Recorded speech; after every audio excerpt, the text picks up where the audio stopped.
ጤና ይስጥልኝ ክቡራን አድማጮች፣ የሰዓቱን መረጃ ወደ እናንተ አድርሳለሁ። በአቶ ጌታቸው ረዳ የሚመራው ህወሓት ትግራይ ሊበራል ዴሞክራሲ ፓርቲ የሚባል አዲስ ፓርቲ ሊያቋቁም ነው። በአቶ ጌታቸው ረዳ የሚመራው ከህወሓት የተከፈለው ቡድን አዲስ የፖለቲካ ፓርቲ ለማቋቋም በሂደት ላይ መሆኑን ከአመራሮች መካከል አንዱ ገልጸዋል። ይህ አዲስ በምዝገባ ሂደት ላይ የሚገኘው የፖለቲካ ፓርቲ በሊበራል ዴሞክራሲ ጽንሰ ሀሳብ የሚከተል መሆኑን የተናገሩት አመራሩ ትግራይ ሊበራል ዴሞክራሲ ፓርቲ በማለት ለመጠራት መወሰኑን ተናግረዋል። ስማቸው እንዳይገለጽ የጠየቁትን የቀድሞ የህወሓት አመራር ይህ ስም የፖለቲካ ፓርቲው ለመመስረት በእንቅስቃሴ ላይ ባሉ ሰዎች የተመረጠ እንጂ ከምርጫ ቦርድ እውቅና ስላላገኘ ጉባኤ ሲካሄድ ሊቀየር ወይንም ሊሻሻል ይችላል ብለዋል። በሁለት ተከፍሎ እርስ በርሱ ሲካሰስ የቆየ ህወሓት የኢትዮጵያ ምርጫ ቦርድ ማስቀመጠው ገደብ ጉባኤ ማካሄድ ባለመቻሉ ከፓርቲነት ሊሰረዝ እንደሚችል ቦርዱ ማስታወቁ ይታወሳል። የመሰረዝ አደጋ የገጠመው በደብረ ጽዮን የሚመራው ህወሓት ከኢትዮጵያ መንግስት ጋር ተደራድሮ የፕሪቶሪያ ስምምነትን እንደፈረመ ድርጅት እንደ አዲስ በቦርዱ መመዝገቡ ተገቢ ያለመሆኑ ሲገልጽ ቆይቷል። የህወሓት መሰረዝ ስጋት የፈጠረባቸው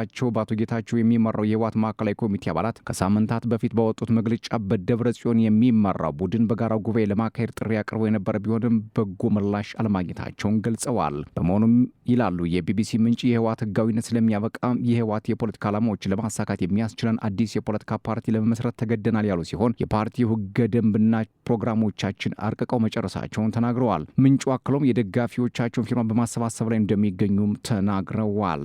የትግራይ ሊበራል ዴሞክራቲክ ፓርቲ እየመሰረቱ ካሉት አንጋፋ ሰዎች መካከል የትግራይ ክልል ጊዜያዊ አስተዳደር ፕሬዚዳንት የነበሩት አቶ ጌታቸው ረዳ፣ የህወሓት ፖሊት ቢሮ አባል የነበሩት የትምህርት ዋና ፈጻሚ አቶ በየነ መክሩ እንዲሁም ፕሮፌሰር ክንደያ ገብረሕይወት እንደሚገኙበት ታውቋል። አሁን ህጋዊ እውቅና ለማግኘት እየተንቀሳቀሰ ያለው ፓርቲ በሌተናል ጄኔራል ታደሰ የሚመራው የትግራይ ጊዜያዊ አስተዳደር የአንድ ዓመት ጊዜ ካበቃ በኋላ ክልላዊ መንግስት ለመመስረት በሚደረገው ምርጫ እንደሚሳተፍም ገልጿል።